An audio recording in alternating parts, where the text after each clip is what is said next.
question twice, partner. As a Ginoong Capas candidate, how do you see yourself winning?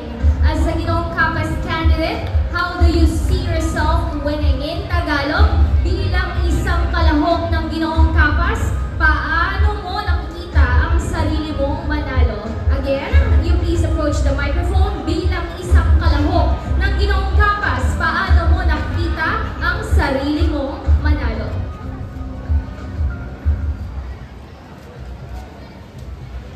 Good evening, Capaseños. I see myself to win the Ginoong Capas 2025 because I will dedicate myself in my community. I will dedicate myself into action. As a Ginoo, I am open enough to speak, to stand, and to promote goodwill. And as a Ginoo, to those people who didn't know, my father is a farmer, one of the silent heroes who feeds our nation.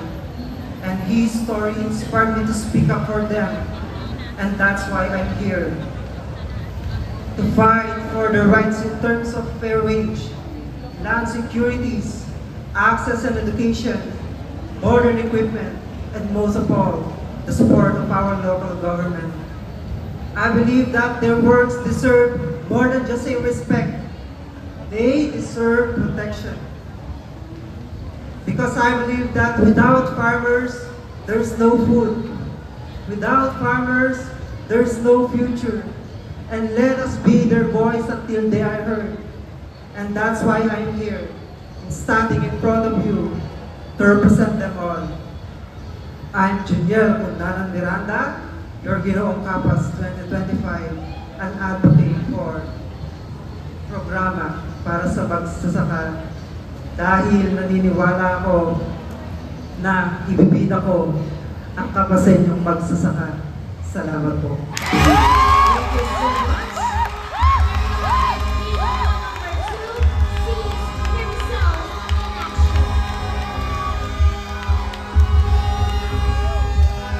Thank you, Ginoong Crispre. Moving on, let's go on. Ginoong Santa Lucia del Carmen Castañeda. Ginoong number 3, Dale Calvin Castañeda, please pick your number. And his number is number 7. Now let's see what question number 7 is, partner. I will be reading the question in both Filipino and English.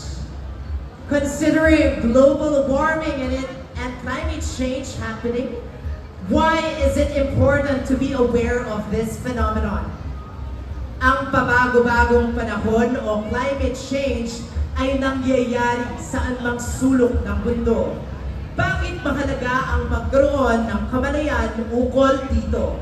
Partner, minsan ba, no? Considering global warming and climate change happening, why is it important to be aware of this phenomenon? In Filipino, ang pabago-bagong panahon o climate change ay nangyayari sa anong sulok ng mundo. Bakit mahalaga ang magkaroon ng kamalayan ukol dito?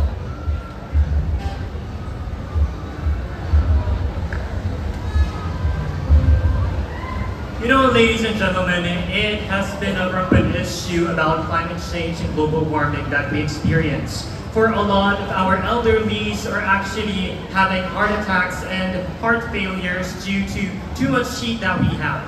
But what really is the cause of this issue? I, for one, think that we are the reason why our ozone layer is continuously being disrupted. It's because of the bad actions that people continuously does. And we should be aware of this phenomenon. It's because we are the solution to the problem. We are also the one who also tries to have these problems to be present in our life. And as an educator, it is also my utmost responsibility to continue learning to the youth and continuously teach them, not just limited on the four corners of the room, but teaching them responsibility. And if I can teach them responsibility, I think not just global warming will be resolved. A lot more social issues will be eradicated if we will prevail responsibility to all of our people in the community. Thank you very much.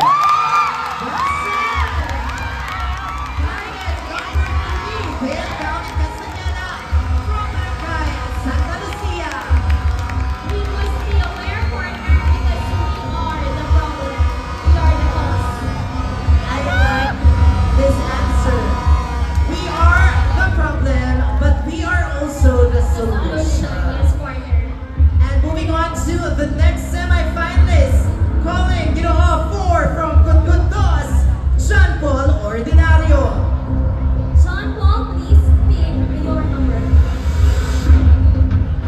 John Paul, go ahead, open it. Your number is question number 6. Question number 6. As a Capasenyo, how do you see yourself 10 years from now? As a Capasenyo, how do you see yourself 10 years from now? In Filipino, bilang isang Capasenyo, paano mo nakikita ang iyong sarili makalipas ang 10 taon? Isang beses pa, bilang isang Capasenyo, paano mo nakikita ang iyong sarili makalipas ang 10 taon?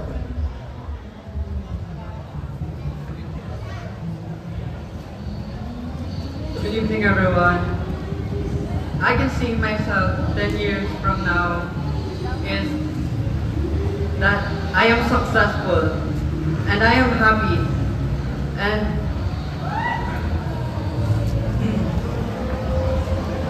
I am happy what I'm doing that year. Because as a Ginoong Kapas, I carry with me not only the pride of being Capasenyo, but also the willingness to inspire and to serve. And I believe that winning is not just about wearing a sash or holding a title. It is about how we use the platform to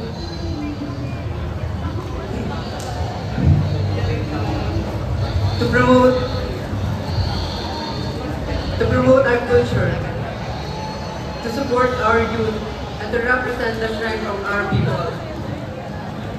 And if given a chance, I will use my voice and action to make Kapas more recognized and respected, while also being a role model of respect.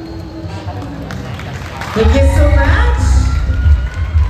Jean Paul Ordinario of Barangay Kunpun Second. John Paul will see himself happy and successful, sabi niya.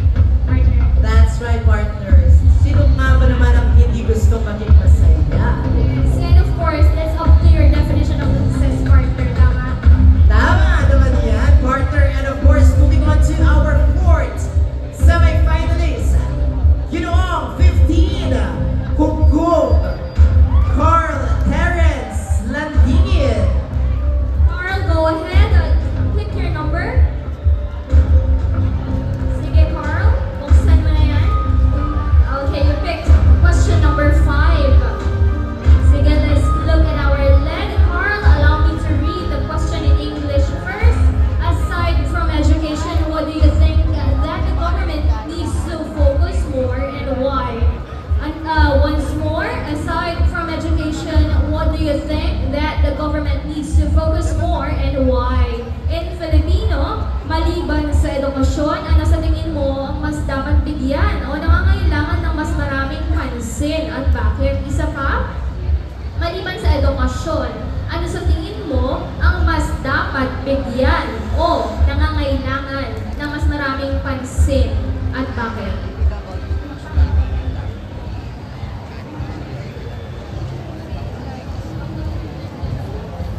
Good evening, everyone. Aside from education, I think the government need to focus more on having an advocacy about anti-bullying, because I believe anti-bullying is a crime, and anti-bullying can cause a lot of damage in the mental health of someone. and anti-bullying can cause anxiety, trauma, and sadness to anyone. Because I believe that here in Capas, every Capaseño must be protected their mental health. Thank you. Bigyan! Nice answer. Bigyan ng pansin ang mga bullies, partner. Yes. Thank you so much once again, Carl Terrence Nandigin from Barangay Pugkog. Now moving on to Ginoo number 1 from Barangay Estrada, Prince Archan L. Torres. Prince Arjun, please pick your question. Sa sobrang kaba nila, hindi na nila tinitignan si Miss Capas. Ang ganda-ganda ng katabi nila, partner. You just have to pick one number. Ay, dalawa yung nabunot, partner. Ayan, sige, buksan mo na, Prince You Arjun. have picked question number 3. And let's see what question number 3 is, partner. Okay, Arjan, the question will be read twice in Filipino and twice in English. Here it goes. In your own understanding, which is better, studying or working, and why? One more. In your own understanding, which is better, studying or working, and why? In Filipino, sa iyong sariling pananaw, ano ang mas mainam? Ang mag-aral o magtrabaho? At bakit? Isa pa, sa iyong sariling pananaw, ano ang mas mainam? Ang mag-aral o magtrabaho? At bakit? Good evening, Capaseños. If I were to choose which is better,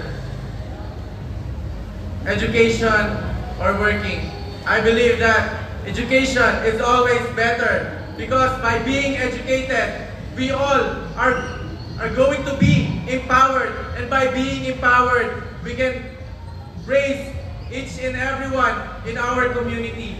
And I also believe that by being educated,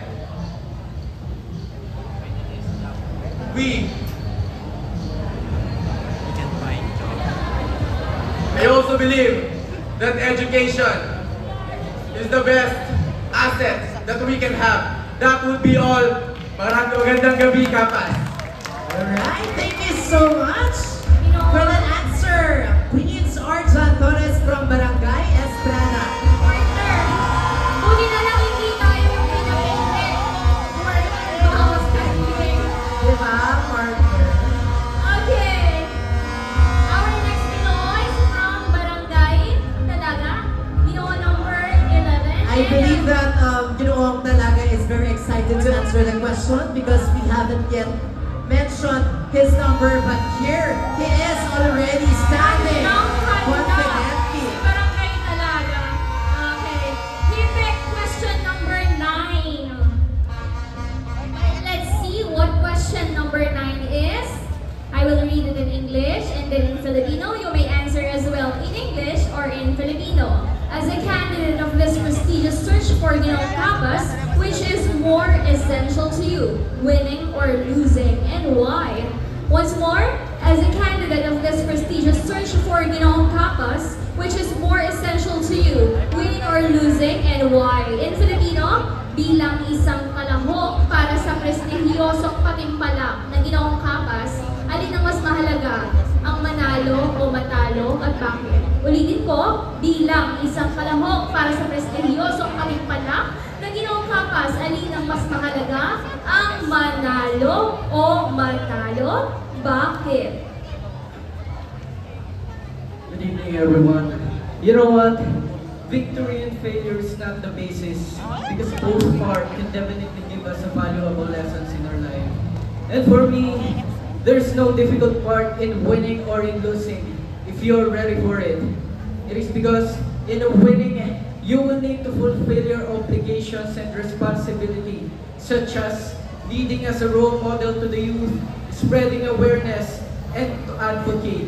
On the other hand, on the hardest part on losing is the acceptance, the negative feedbacks of other people, and the courage to move forward as well. That is why I stand here in front of you tonight, encouraging one another that no matter what, you will overcome ahead. Your efforts, determination, and sacrifices will definitely define your worth.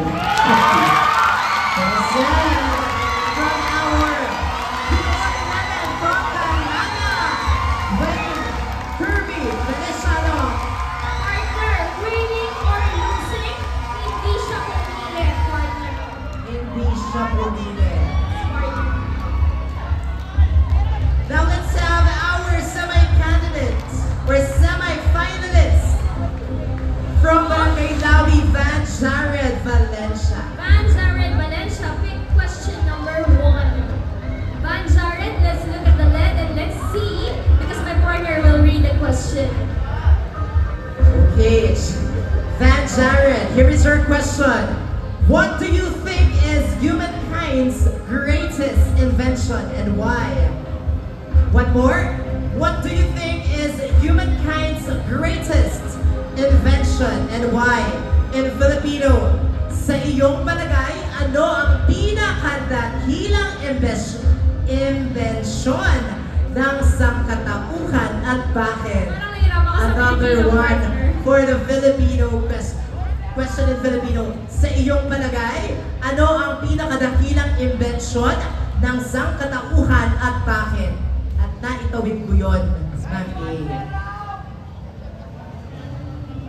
I believe that humankind's the greatest invention is mobile phone because my family have a work in other country and we use mobile phone to communicate them because we can meet them because they are far away from us.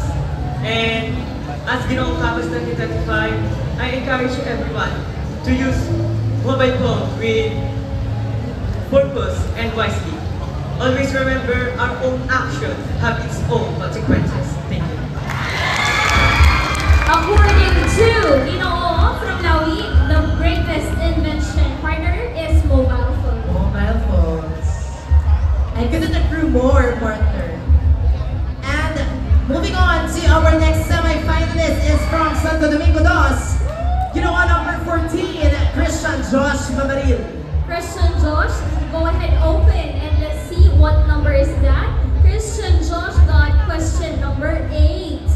Let's see what question number 8 is. I will read in English.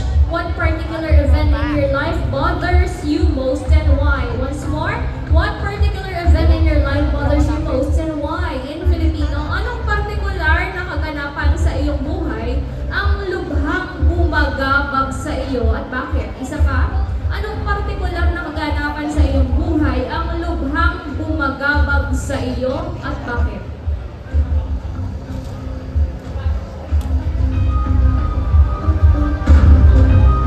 Good evening.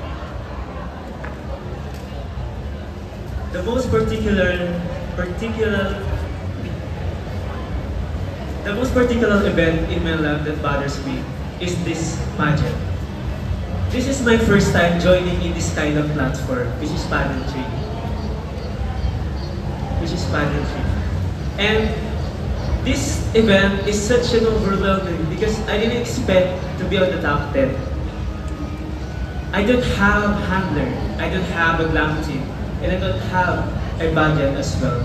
I'm just relying on myself. That's why this event is bothering me because what if I didn't win? What if my barangay will not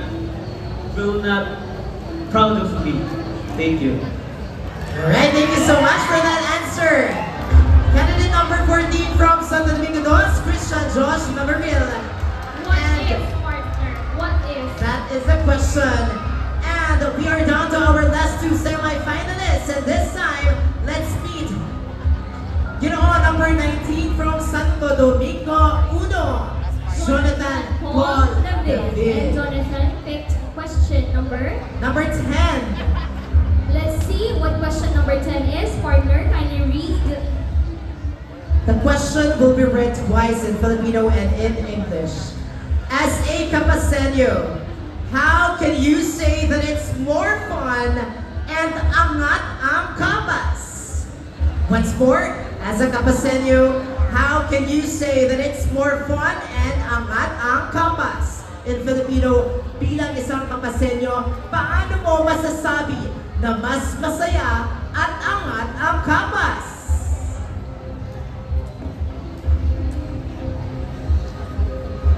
Good evening, everyone. Paano ko nga po palang sasabi na mas masaya sa Kapas at it's more fun in Kapas? Hindi po ba mas masaya na mas makita natin na bawat tao ay may equal rights when it comes in education and equal access sa healthcare? If I would be given a chance to lead, I would like to promote and invest more on our social initiatives. And I would like to, by expanding in our education and healthcare, as a person who graduated at Tarlac State University as a scholar student and currently working in the healthcare industry, I see importance on this too. I would like to put more importance of safety and care of every Kapasenyo. Ngayon, paano nga ba natin masasabi na masaya, it's more fun in Kapas? Katulad po ng mga program ni Mayor Butch Rodriguez, Butch Friday, hindi po ba na nakikita natin sa mga ngiti ng mga Kapasenyo na sila ay nakakakuha ng equal access when it comes in healthcare. Ang ating mga students na nakakakuha ng mga scholarship na nakikita natin na ang mga pangarap nila ay natutupad sa kabila ng kahirapan. And I believe that if we have this, or by doing so, we can create a community where success and happiness is considered as top priority and a better future awaits for us. Thank you.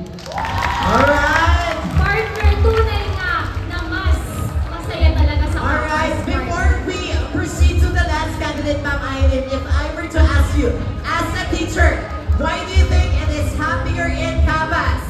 It is always happier in Kapas because during our mayor's term, talaga naman lahat bongga. Naniniwala kayo doon? As a teacher, meron kaming 1,000 pesos every month. Yes, partner, ano? Not only that, kudos to the program of Honorable Attorney Rosanel Woods Rodriguez. Yes, partner, balita ko dadalhin tayo sa Royce Hotel ni Mayor. See you po, Mayor, and thank you so much for spearheading very amazing programs for the Kapasenyo. Boots Friday! Hintay-hintay po tayo, patuloy ang pag-angat ng Kapas because siguro hindi lang Boots Friday, Boots every day! Indeed, partner, it's more fun in Kapas. Kapas!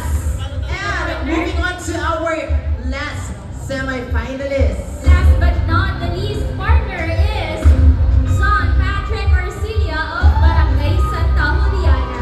And partner, John Patrick picked question number 4.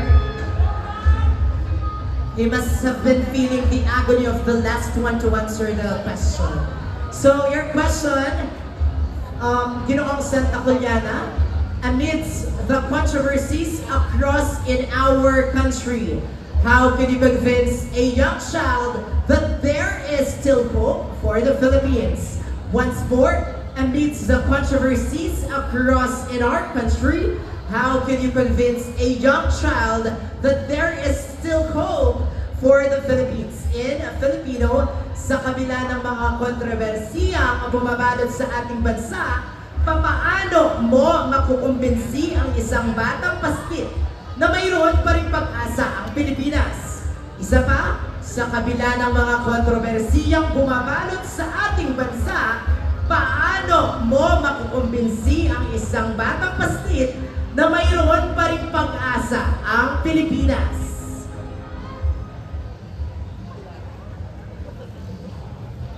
Kapas.